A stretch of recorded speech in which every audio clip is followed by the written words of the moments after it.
Lucas, capítulo 2. Quero pedir aos amigos que evitem conversar, porque aqui, nesse momento da hora da pregação, Deus fala. E se você conversar, eu vou ser obrigado a parar e ficar olhando para você. Tá certo? Então, eu gostaria de convidá-lo a estar muito atento. Nós estamos na casa de Deus para ouvir a palavra de Deus. Que você seja achado pelo Senhor Jesus nessa noite. Lucas, capítulo de número 2. Assim diz a palavra do Senhor. Naqueles dias, foi publicado um decreto de César Augusto, convocando toda a população do império para recensear-se. O primeiro recenseamento, foi feito quando Quirino era governador da Síria. Todos iam alistar-se, cada um à sua própria cidade. José também subiu da Galileia, da cidade de Nazaré para a Judeia, a cidade de Davi chamada Belém, por ser ele da casa e família de Davi, a fim de alistar-se com Maria, sua esposa, que estava grávida. Estando eles ali, aconteceu completarem-se os dias, e ela deu à luz o seu filho primogênito, enfaixou e deitou numa manjedoura, porque não havia lugar para eles na hospedaria. Vamos orar. Eu queria pedir a um dos santos varões do coral para virar esse retorno para mim, para não ferir a susceptibilidade dos ouvidos que estão aqui. Deixa os homens, Marta, por favor. Nós vamos aqui, então, obrigado, Cernivaldo, nós vamos orar ao grande Deus nesse momento, para ouvirmos a palavra do Senhor. Querido Deus, eterno Pai, nós te bendizemos por esse coral tão precioso que pudemos escutar. Obrigado pelo afinco, pelo ensaio de meses, ó Deus, ó Pai, pela dedicação, pelos louvores cantados de coração, tudo é para o Senhor. Obrigado, Deus, por todos que trabalharam, pela Marta, por toda a equipe, nós te adoramos. Mas, Deus, nós te adoramos por Jesus, o nosso grande Rei. Pai, fala poderosamente aos nossos corações nesta noite. Ó Deus, que a palavra venha ao encontro das necessidades do teu povo, que o nome do Cordeiro que veio ao mundo para nos salvar seja exaltado aqui, que haja consolo e paz por meio da tua palavra, que haja bênção para os corações presentes, ó Deus, e que todos aqui sejam renovados pela salvação e pela bênção que o Senhor nos dá na pessoa de Jesus. Fala a nossa alma, Deus, nós te pedimos em nome do Senhor Jesus. Amém. Assentai-vos, queridos amigos e irmãos. Queridos amigos e irmãos, no ano de 1969, quando o ser humano chegou à Lua, o presidente dos Estados Unidos, evangélico, chamado Richard Nixon, foi para frente no canal de televisão e em rede nacional e até em transmissão internacional, disse o seguinte, na sua empolgação no dia em que o homem chegou à Lua: hoje é o dia mais importante da história da humanidade, o dia em que o homem ganhou o espaço, o dia em que o homem pisou na Lua. Depois de alguns minutos do seu pronunciamento, telefona para ele o grande evangelista Billy Graham. E Billy Graham cumprimenta o presidente, mas lhe diz o seguinte: senhor presidente, o senhor acaba de cometer um equívoco. O dia mais importante da história não é o dia em que o homem ganhou o espaço, não é o dia no qual o homem pisou na lua, mas o dia mais importante da história é o dia no qual Deus manda seu Filho ao mundo para viver uma vida de perfeita obediência, morrer na cruz para pagar os nossos pecados, ressuscitar e dar salvação ao seu povo. O dia mais importante da história da humanidade não é o dia no qual o homem pisou na lua. O dia mais importante da história da humanidade é o dia no qual Deus pisou na terra. E, amados amigos e irmãos, nesse precioso evangelho, no qual Lucas nos mostra a humanidade de Jesus, de uma maneira artística e graciosa, ele pinta um lindo quadro diante dos nossos olhos, no qual nos revela a pintura do Natal. E a pintura do Natal, amados amigos e irmãos, nesse texto, revela o Deus soberano. A pintura do Natal revela o Deus soberano. Leiam comigo os que têm Bíblia, do versículo 1 até o versículo de número 3. Eu leio o 1, vocês o 2, todos o 3. Naqueles dias foi publicado um decreto de César Augusto, convocando toda a população do império para recensear-se. Vocês o 2, irmãos.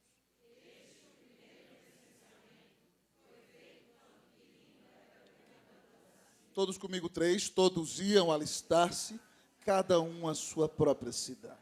Amados amigos e irmãos, o imperador é Otávio Augusto, o primeiro grande imperador do Império Romano. Certo? Aqui diz o nome do texto, César Augusto.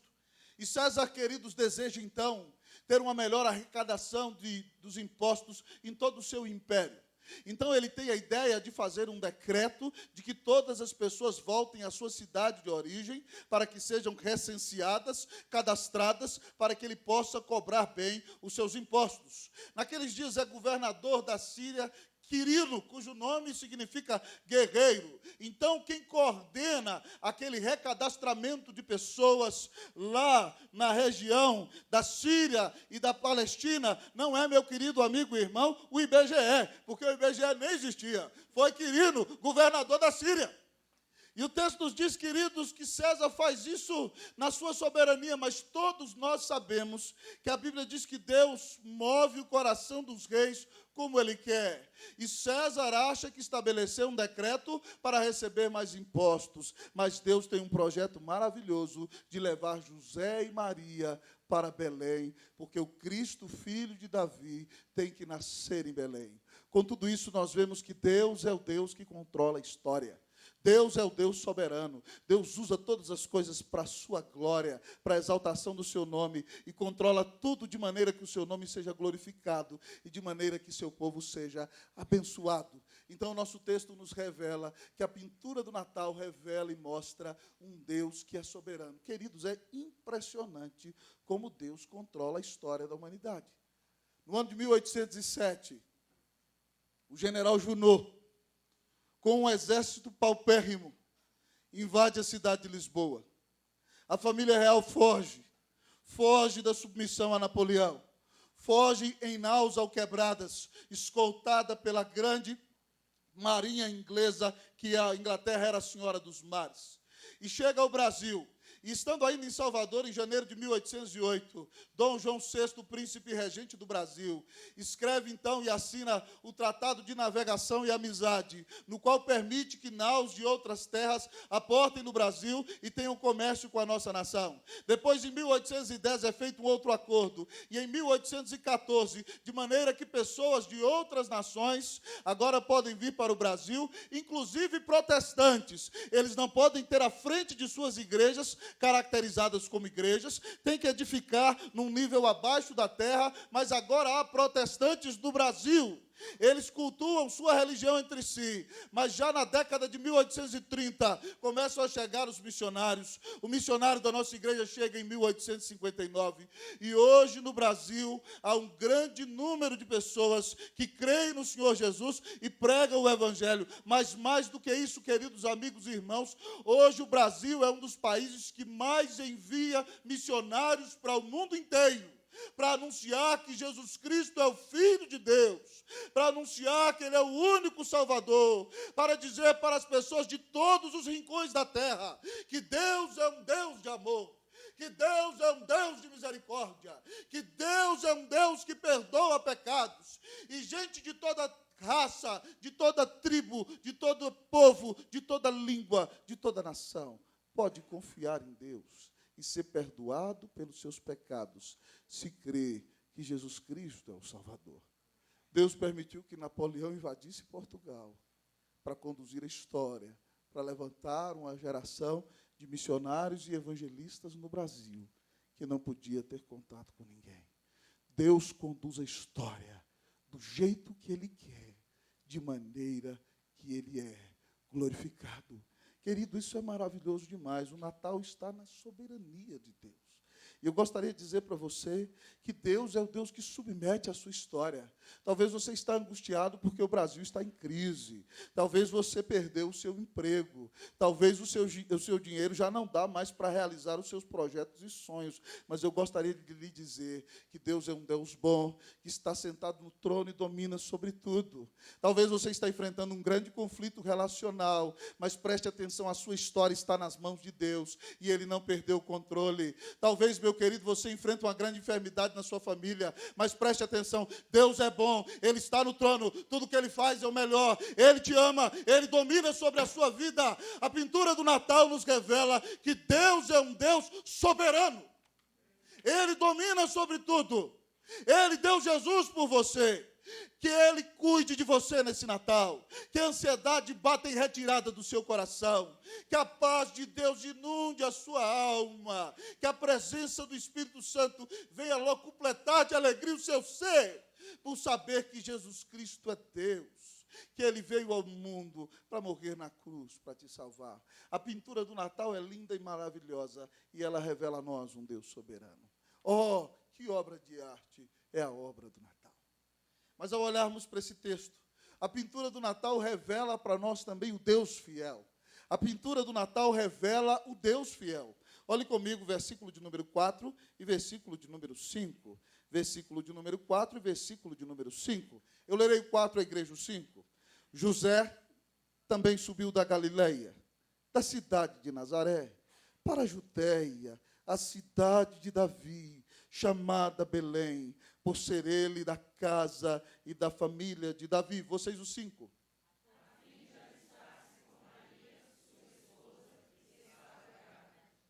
Queridos, imaginem comigo, viajando mais de 100 de quilômetros, no lombo de um jumento, uma senhora com 9 meses de gravidez, com seu marido peregrino. Eles têm que voltar a Belém para fazer a sua inscrição, porque José, que é da descendência de Davi, Maria também moram em Nazaré, no norte de Israel, mas eles vão a Belém, por ser da casa e família de Davi. Diz o texto que eles vão se alistar, e Maria está grávida, e Jesus nasce ali naquela cidade. Mas nisso você vê a fidelidade e a confiabilidade, inclusive, da própria palavra de Deus. Por quê?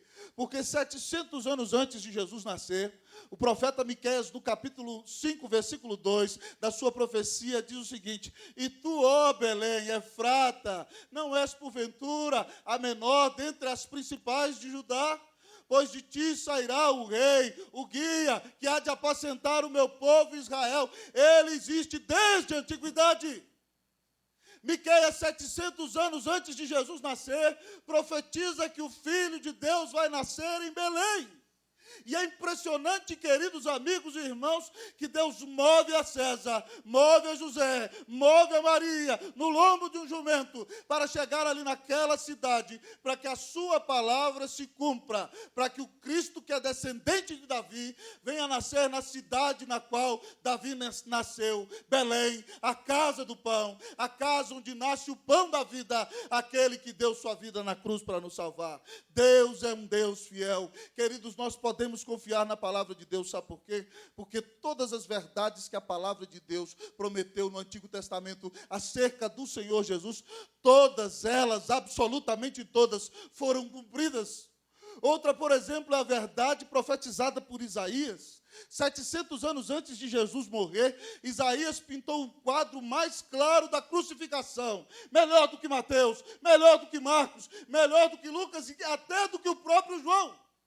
Isaías pinta um quadro de Jesus na cruz e nos mostra aquele momento em que o soldado lhe traspassa com a lança e diz: mas ele foi traspassado pelas nossas transgressões, moído pelas nossas iniquidades. O castigo que nos traz a paz estava sobre ele, e pelas suas pisaduras fomos sarados. Isaías profetiza que Cristo Jesus deu a sua vida na cruz do Calvário para pagar os pecados de todo aquele que nele crê. Deus é um Deus fiel, meu querido. A Bíblia diz que se você se arrepende dos seus pecados e confia em Jesus como seu único Senhor e Salvador, se você se arrepende dos seus pecados e crê que Jesus é o único mediador entre Deus e os homens, se você se arrepende dos seus pecados e crê que Jesus foi cravado na tua cruz, recebeu a ira eterna do Deus eterno no teu lugar, para que você não fosse lançado no inferno, se você crê na fidelidade desse Deus, a Bíblia diz que você será salvo. A Bíblia diz que se você confia em Jesus como seu Salvador, Deus baterá o martelo no seu julgamento, dizendo: eu te declaro justo em nome do meu Filho Jesus Cristo.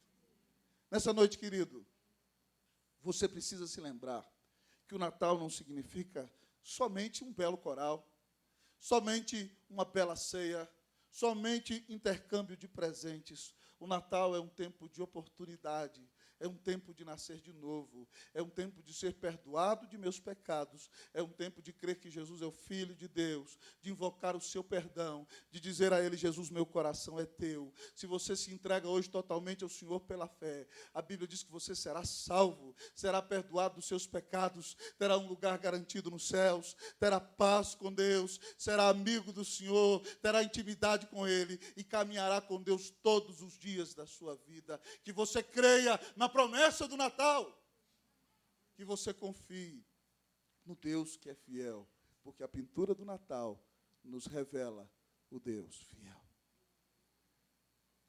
Que linda obra de arte é a obra do Natal. A pintura do Natal, queridos, nos revela o Deus soberano, nos revela o Deus fiel, mas a pintura do Natal nos revela o Deus humilde. A pintura do Natal nos revela o Deus humilde. Versículos de número 6 e 7.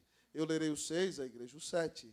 Estando eles ali, aconteceu completarem-se-lhe os dias. Vocês o 7.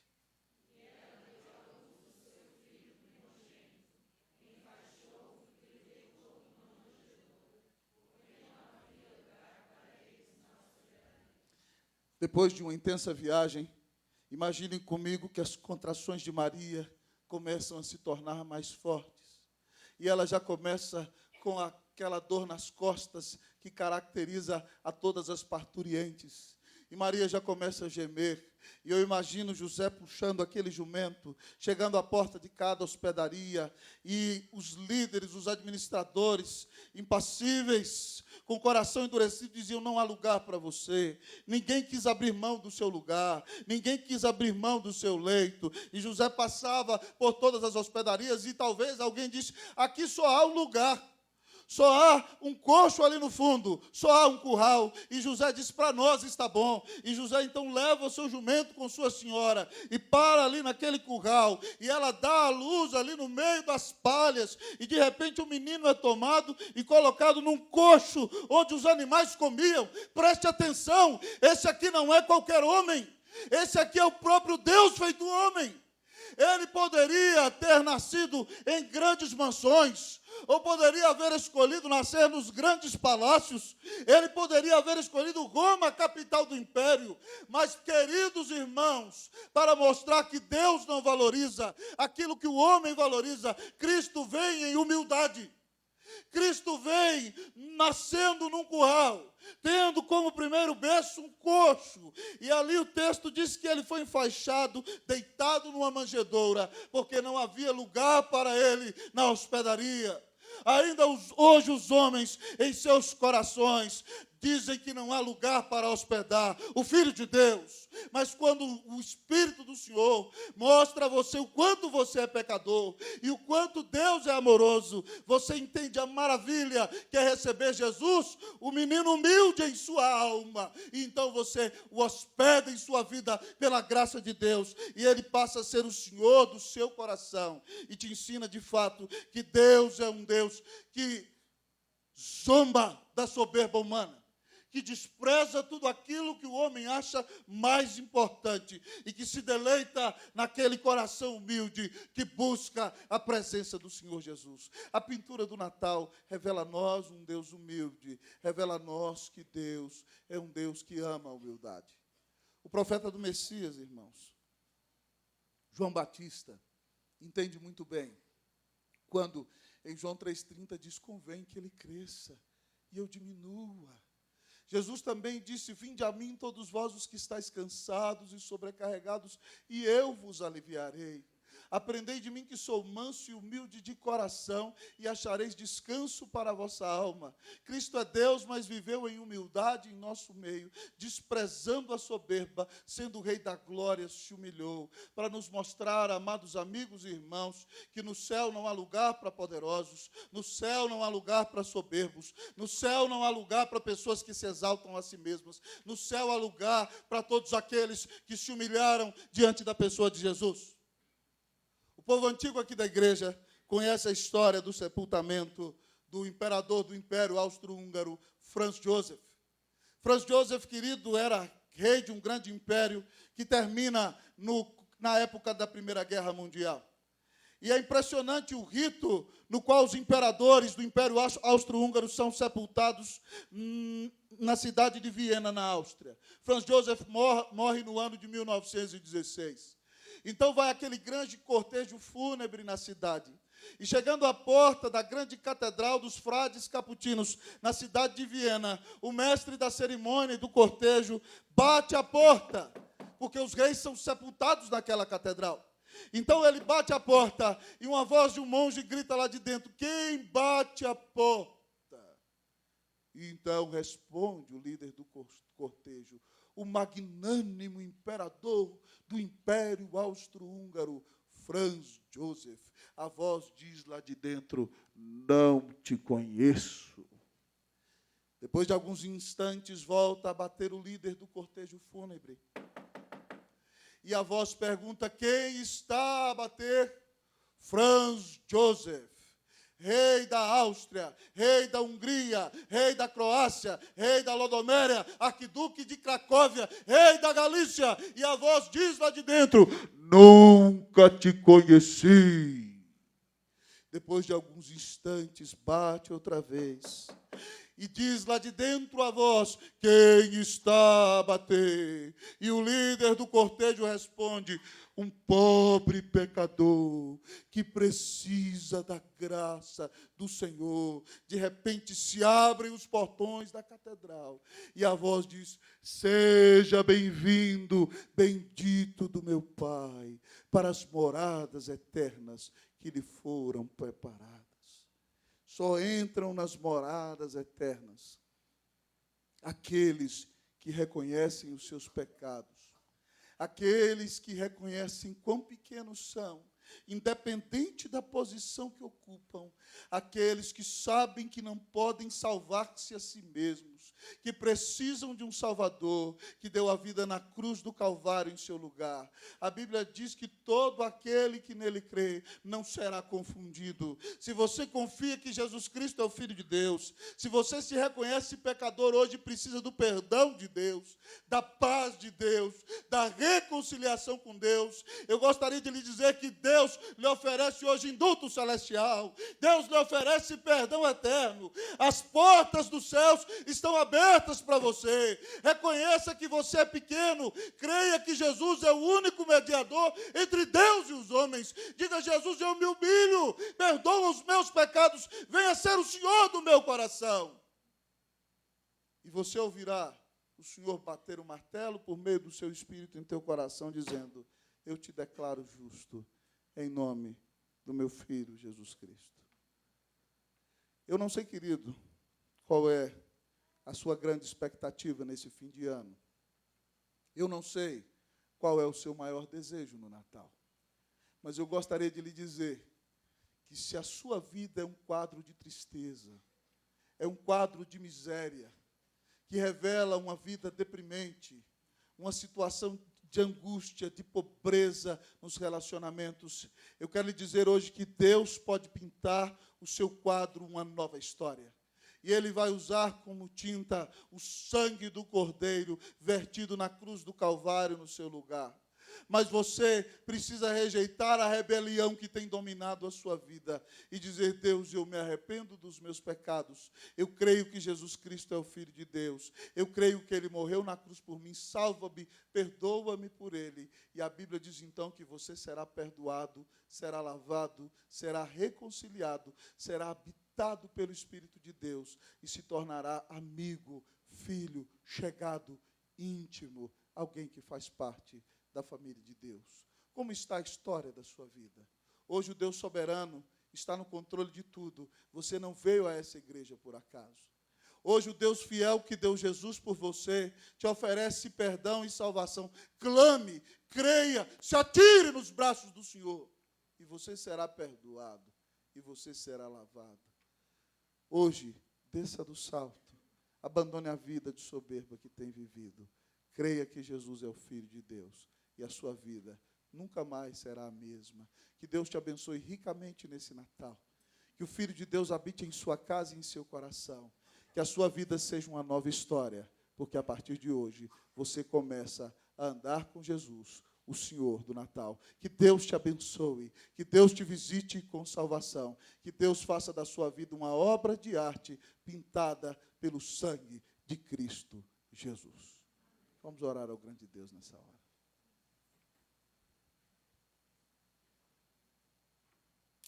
Se você, querido, ouviu essa mensagem e está precisando de um consolo do céu, num novo momento, eu quero convidá-lo a se colocar de pé onde você está.